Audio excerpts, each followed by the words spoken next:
राज्यात काँग्रेसपेक्षा एमआयएम मोठा पक्ष, आता तरी आमच्यासोबत आघाडीचा विचार करा। इम्तियाज जलील यांचा काँग्रेस राष्ट्रवादी काँग्रेसला पुन्हा एकदा आघाडीचा प्रस्ताव। काँग्रेस हा मोठा पक्ष आहे, कोणत्या पक्षाला सोबत घ्यायचं तो त्यांचा निर्णय, मात्र ते एमआयएमला सोबत घेतील असं वाटत नाही।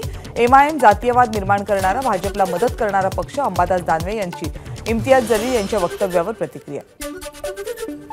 इम्तियाज जलील यांना इंडिया आघाडीमध्ये यायचं असेल तर त्यांनी पक्ष बदलावा, काँग्रेस आणि राष्ट्रवादीमध्ये यावा। आमचा एमआयएमला संपूर्ण विरोध, अंबादास दानवे यांचा इम्तियाज जलील यांना सल्ला। इम्तियाज जलील यांच्या प्रस्तावावर इंडिया आघाडीमध्ये चर्चा होईल। इम्तियाज जलील यांच्या प्रस्तावावर सुप्रिया सुळेंची प्रतिक्रिया। प्रकाश आंबेडकरांशी आमची चर्चा सुरू, 24-24 हा त्यांचा सुरुवातीपासूनचा प्रस्ताव। वंचितला आम्ही सन्मानाने सामील करून घेऊ। वंचितच्या महाविकास आघाडी प्रवेशावर संजय राऊत यांची माहिती। इंडिया आघाडी फक्त दलित वंचितांसोबत असल्याचं भासवत आहे, भाजपचे खासदार सुजय विखे पाटील यांचा आरोप। प्रकाश आंबेडकरांना इंडिया आघाडीमध्ये घेण्यावरून इंडिया आघाडीत एकमत होताना दिसत नाहीये, सुजय विखे पाटील यांचं वक्तव्य। उपमुख्यमंत्री अजित पवार आज पुणे दौऱ्यावर, खासदार अमोल कोल्हेंच्या मतदारसंघातील मांजरी पुलाची अजित पवारांकडून पाहणी।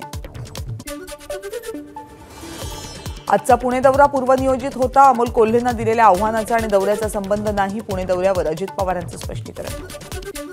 अमोल कोल्हेंनी घेतली शरद पवार यांची भेट, आक्रोश मोर्चावर चर्चा केल्याची माहिती। उद्यापासून आमचा शेतकरी आक्रोश मोर्चा, अमोल कोल्हे यांची माहिती। मोर्चात कांदा निर्यात बंदी, पीक विमा, दूध दर, अखंडित वीज पुरवठा हे प्रमुख मुद्दे, तसंच शेतकऱ्यांना सरसकट कर्जमाफी, शेतकऱ्यांच्या मुलांना शैक्षणिक कर्जाची मागणी आम्ही करणार आहोत, कोल्हेंची माहिती।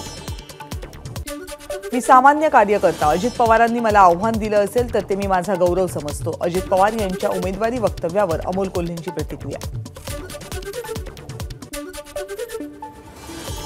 मागासवर्ग आयोगाचे नव्या निकषांची एक्सक्लुझिव्ह माहिती एबीपी माझाकडे। मराठा समाजाच्या सामाजिक, आर्थिक, शैक्षणिक स्थितीचं 2008 पासून पुढच्या आकडेवारी आधारे या तपासणार।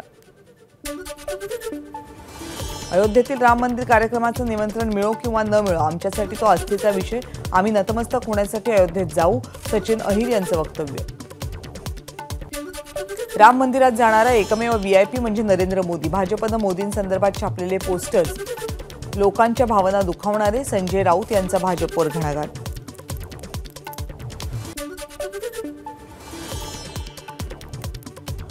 बाबरीचं घुमट कोसळतात जे पळून गेले ते आमचं काम नाही असं म्हटले, ते आता छाताडाची भाषा करतात। आम्हाला रामभक्ती आणि हिंदुत्व शिकवू नका, संजय राऊत यांची नाव न घेता फडणवीसांवर टीका। राज्याचे मुख्यमंत्री डॉक्टर, दोन्ही उपमुख्यमंत्री डॉक्टर होतील, मग डॉक्टरांचं मंत्रिमंडळ तयार होईल, संजय राऊत यांचा टोला। गेल्या 3 ते 4 दिवसांपासून नाशिकमधल्या तापमानात घट, नाशिकमध्ये 12.5 अंश तापमानाची नोंद, तर निफाडचा पारा 8.7 अंश सेल्सिअस।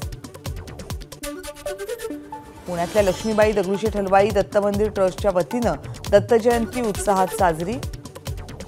यावर्षी 126वे वर्ष, मंदिरातील विलोभनीय मूर्तींचं दर्शन घेण्यासाठी भाविकांची गर्दी।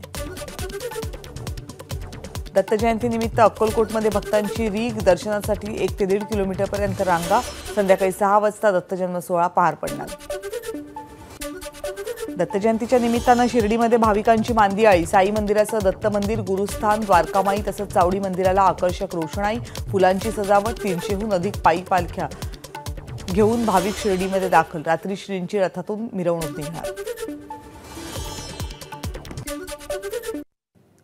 यानंतर पुन्हा एकदा पाहूयात बातम्यांचं अर्धशतक। नंदुरबारच्या सारंगखेडामधल्या दत्त मंदिरात दत्त जयंतीचा उत्साह, 15 दिवस देशभरातील भाविक एकमुखी दत्ताच्या दर्शनासाठी लावतात हजेरी। नाशिकमधल्या गोदा तीरावरील एकमुखी दत्त मंदिरात भाविकांची गर्दी, पहाटे महापूजा पार पडल्यानंतर भाविकांसाठी मंदिर खुलं। दत्त जयंतीनिमित्त कोल्हापूरच्या नृसिंहवाडीत भक्तांची मांदियाळी, राज्यभरातून मोठ्या संख्येनं भाविक नृसिंहवाडीत। दत्त जयंतीनिमित्त भंडारामधल्या दत्त मंदिरात भाविकांची गर्दी, दत्ताच्या पालखीची शहरात मिरवणूक, जयंतीनिमित्त मंदिराला सजावट। सिंधुदुर्गमधल्या माणगाव इथल्या दत्त मंदिरात दत्त जयंतीचा उत्साह, सोहळ्याला भाविकांची मोठ्या प्रमाणावर गर्दी। पश्चिम महाराष्ट्रासह गोवा, गुजरात, कर्नाटक इथले भाविक दर्शनासाठी सिंधुदुर्गात दाखल।